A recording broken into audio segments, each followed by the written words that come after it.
अस्सलाम वालेकुम दोस्तों, मैं हकीम doctor Mohammad Zeeshan Garib Nawaz health care clinic and Hijama centre Baheri Bareilly Uttar Pradesh India से। बहुत सारे कमेंट्स आते हैं मेरे पास में कि यूनानी तिब की इब्तिदा कब हुई, कैसे हुई, इसकी शुरुआत पर कुछ हिस्ट्री बताएं या इसकी कुछ मालूमात दें। तो हिस्ट्री में अगर हम जाएं तो बहुत डीप जाना पड़ेगा, लेकिन शॉर्ट में अगर मैं कुछ पॉइंट में एक बात अगर मैं आपको समझाऊं कि यूनानी तिब की शुरुआत कैसे हुई, तो किसी भी तिब की शुरुआत पुरानी जो भी तिब हैं, चाहे आयुर्वेद ले लो और यूनानी, यही सबसे पुरानी है क्योंकि होम्योपैथिक बाद में आई है, एलोपैथी वो भी बाद में आई है, वो सब इनको देख कर है ही ख़ास तौर से। लेकिन आयुर्वेद और यूनानी, आयुर्वेद के बारे में सब जानते हैं, हिंदुस्तान की देन है ये, और इसके बारे में तो आपको पता ही है। लेकिन यूनानी तिब जो है वो यूनान से है, लेकिन इसको पूरी दुनिया की तिब भी कहा जाता है क्योंकि ये पूरी दुनिया में ही इसका प्रचार प्रसार हुआ और पूरी दुनिया में इसको माना गया। लेकिन इसकी शुरुआत की अगर हम बात करें कि कैसे शुरू हुई, तो इसकी कोई डेट नहीं है क्योंकि पहले के ज़माने में इतना डेट कहाँ होती थी, लोग इतना ध्यान नहीं देते थे। इब्तिदा फ़न तिब की, मतलब फ़न तिब मतलब मेडिसिन की इब्तिदा या मेडिसिन का जो हुनर है, ये इसकी शुरुआत कब हुई इसकी कोई डेट नहीं है। लेकिन यूनानी का जब हम हिस्ट्री में जाएंगे तो कई जगह ये दिया है कि हज़रत आदम अलैहिस्सलाम दुनिया के जब पहले इंसान हैं, जब दुनिया में तशरीफ़ लाए, ये थ्योरी जो है वो मुसलमानों में, ईसाइयों और यहूदियों में मानी जाती है।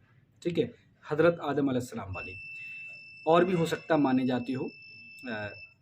हज़रत आदम अलैहिस्सलाम जब दुनिया में तशरीफ़ लाए तो अल्लाह ताला ने उनको सारे इल्म दिए, जितने दुनिया में हैं आएंगे, सब जानते हैं इस चीज़ को, जो ख़ास तौर से मुसलमान हैं वो भी जानते हैं। तो उनमें से एक इल्म तिब भी था, मतलब दवाइयों का इल्म, मेडिसिन का इल्म। ठीक है, तो यानी कि शुरुआत जब दुनिया बनी जब से ही हो गई।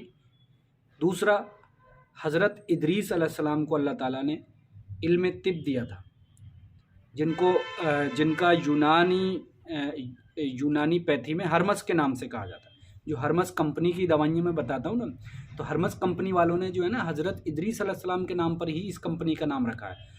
उस हज़रत इदरीस अलैहिस्सलाम को दूसरी ज़बान में या वहाँ की जो भाषाएं हुआ करती थी उसमें हर्मस कहा जाता है उनको। उन्होंने यूनानी तिब की शुरुआत की, ये भी हिस्ट्री आती है। और हज़रत इदरीस अलैहिस्सलाम का ज़माना बहुत ईसा अलैहिस्सलाम से कई हज़ार साल पुराना है, कई हज़ार साल, मतलब 2-4 हज़ार साल नहीं, कई हज़ार साल पुराना, जहाँ तक मुझे पता है। एक फ़िक्स तारीख नहीं पता, इसलिए मैं ऐसे नहीं बता सकता। हज़रत इदरीस अलैहिस्सलाम से भी माना जाता है। फिर उसके बाद जब और आगे आते हैं तो ईसा अलैहिस्सलाम से भी कई सौ साल पहले अस्क्लेपियस एक हकीम गुजरे हैं, उनका ज़माना माना जाता है, उनसे यूनानी शुरू हुई। उसके बाद उनके 300 साल बाद उनके नस्ल में से बुकरात आया, तो वहाँ से यूनानी की बुनियाद रखी गई सही।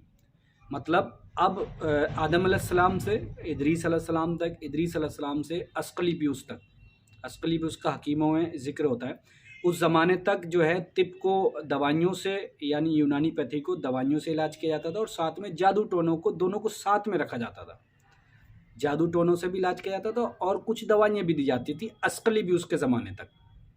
ये ईसा अलैहिस्सलाम से लगभग 600-500 साल पुरानी बात है, ईसा अलैहिस्सलाम से पहले की बात है। यानी कि आज 2023 चल रहा है, तो ईसा अलैहिस्सलाम को 2023 साल हो गए, उससे 500-600 साल पुरानी बात है हज़रत अस्क्लेपियस की। ये हिस्ट्री में है जो हमें यूनानी में पढ़ाई जाती है। अस्क्लेपियस के ज़माने में दवाइयों से और जादू टोने से असर होता था, उस पर मैं एक अलग वीडियो बनाऊंगा। अस्क्लेपियस के ज़माने में कैसे बड़ा अजीब व गरीब तरीका था इलाज का। और फिर हिस्ट्री में ये भी दिया है कि उनका इंतकाल नहीं हुआ था, उनको नूर के फरिश्ते किसी चीज़ में बिठा करके आसमान की तरफ ले गए थे। उनके चाहने वालों ने क्या करा, अस्क्लेपियस से जो है ना, उस वक्त से यूनानी का वजूद आ गया था। क्या ये यूनानी पैथी है, यूनान के ही थे ये, इसलिए हालांकि पूरी दुनिया में चल रही थी, लेकिन यूनान के लोग ज़्यादा उस वक्त मशहूर हो गए थे, इसलिए इसका नाम वहीं से यूनानी सा ही शुरू हो चुका था।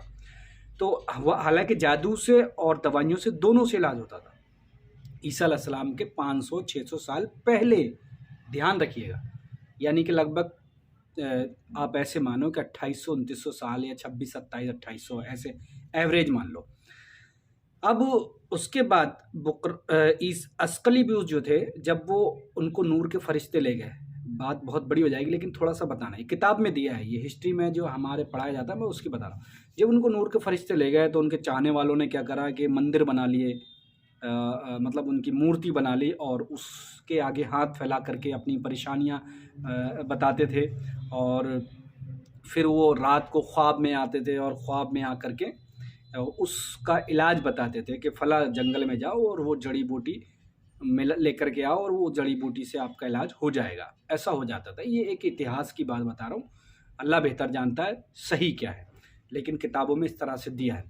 उसके बाद अस्कली भी उसकी ही नस्ल में से, क्योंकि ये उस वक्त तक ख़ानदान में भी चलता था, ज़्यादा किसी बाहर वाले को इल्म नहीं देते थे।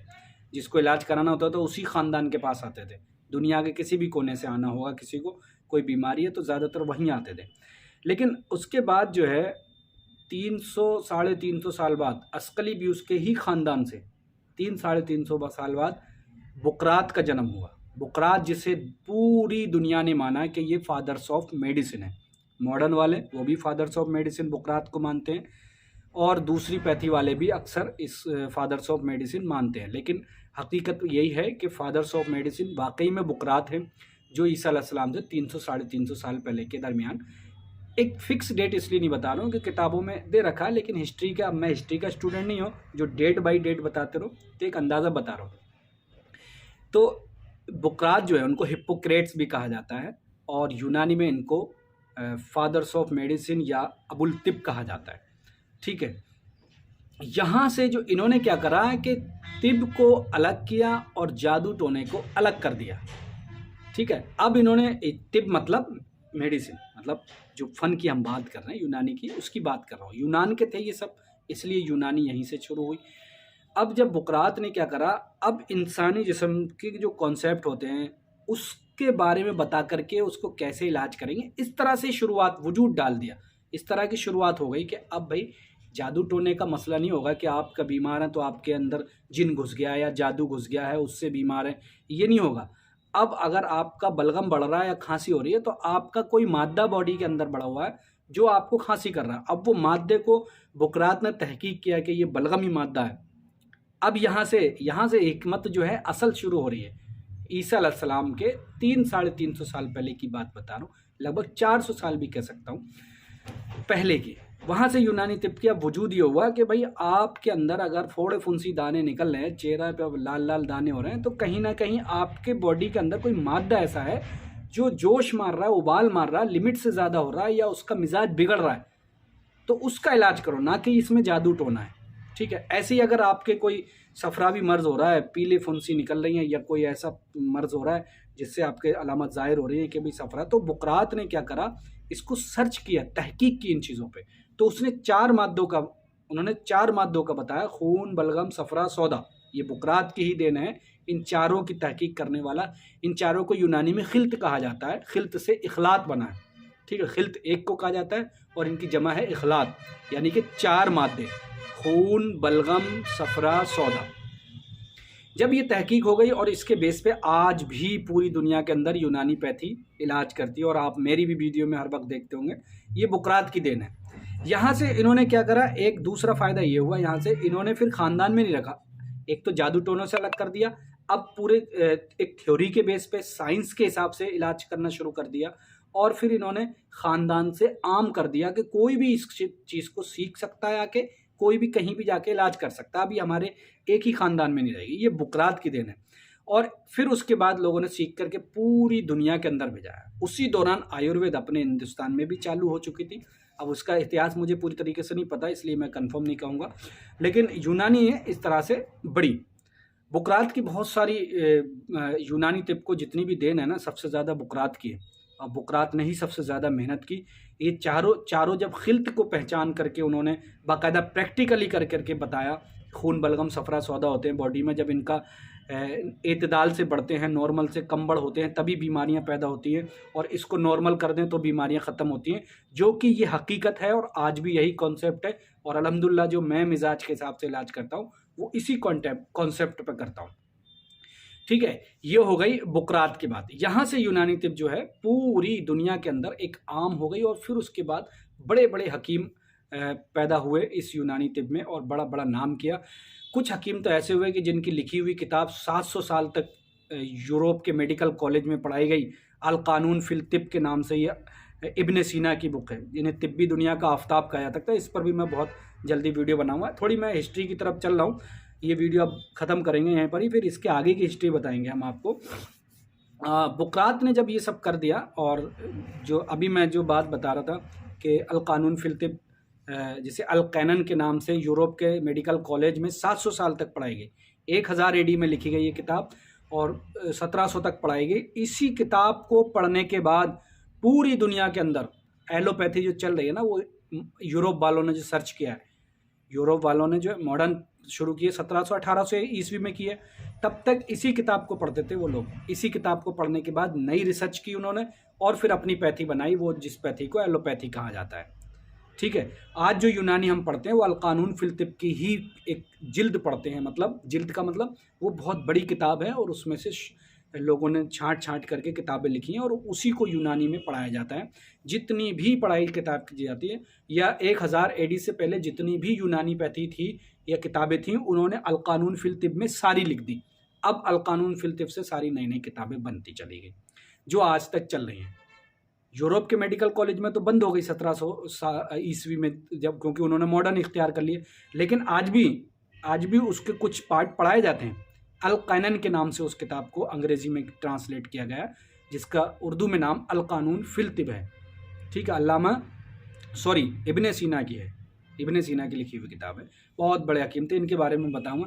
तो ये हिस्ट्री तो अब यहाँ से मॉडर्न चालू हो गई, पूरी दुनिया मॉडर्न पर फिदा है, और जबकि जड़ क्या है हमारी यूनानी। तो आप फ़ख्र से कह सकते हैं, अगर आप यूनानी इस्तेमाल कर रहे हैं या यूनानी डॉक्टर हैं, फ़ख्र से कह सकते हैं कि हमारी यूनानी सबसे पहली पैथी है पूरी दुनिया के अंदर, जो आदम अलैहिस्सलाम से शुरू हुई, इदरीस अलैहिस्सलाम से आगे बढ़ी, अस्कली भी उससे आगे बढ़ी, बुकरात से आगे बढ़ी, फिर बुकरात ने इसको आम कर दिया, यहाँ से रिसर्च शुरू हो गई, और फिर दूसरे हकीम आना शुरू हुए। फिर हकीम जालिनूस, जब ईसा अलैहिस्सलाम के ज़माने की बात आएगी तो उस वक्त जालिनूस आ जाएंगे, दूसरे हकीमों की। फिर देखो, कोशिश करूँगा मैं इससे आगे की भी हिस्ट्री बताने की। अगर आपको हिस्ट्री अच्छी लगी और लग रहा है कि वाकई में अच्छा लगा, तो मुझे कमेंट्स करके बताएं, मैं इंशाल्लाह आगे बढ़ाऊँ। क्योंकि देखो, मेरा काम, मुझे शौक़ है पढ़ाने का। मैं एक प्रोफेसर बनना चाहता था, आज मैं दिल की बात बता दूं, वो इत्तेफाक से हो नहीं पाया, तो मैंने यूट्यूब पर पढ़ाना शुरू कर दिया। ये भी पढ़ाना हो गया, अब आप लोग देखेंगे तो आप लोगों को अगर दिलचस्पी आएगी तो मुझे कमेंट्स करके ज़रूर बताएं। मैं आगे की भी हिस्ट्री इसी तरह से यूनानी की बताऊँगा। बड़ा मज़ा आता है यूनानी हिस्ट्री, अगर आपको पता लग जाए ना कैसे कैसे हकीमों ने शक्लें देख देख के मर्ज़ बताए। शक्ल देख के अस्कली ब्यूस ने एक मरीज़ की, एक लेडीज़ हामिला की शक्ल देख के बता दिया था कि तूने ज़िनाखोरी की और ऐसे वक्त में की है जो ज़वाल का वक्त था, तेरा बच्चा ऐसे ऐसे पैदा हुआ। वो बच्चा वैसे ही पैदा हुआ था। हालांकि हर चीज़ पर कादिर अल्लाह है, अल्लाह सब कुछ करने वाला है, लेकिन जो किताब में लिखा हुआ मैं वो बता रहा हूँ। तो ऐसे हकीम हुआ करते थे। बहुत से ऐसे आते थे कि जिनको देख के कह देते थे कि तुम्हारा मर्ज जो है लाइलाज है, तुम्हारा इलाज नहीं होगा और इतने दिन में तुम मर जाओगे। वाकई में ऐसा होता था, किताबों में दिया है। मैं उन हकीमों के भी नाम बताऊँगा आपको, और कुछ नब्ज़ देख के बता देते थे कि आज नब्ज़ का तो नियम आज भी चल रहा है।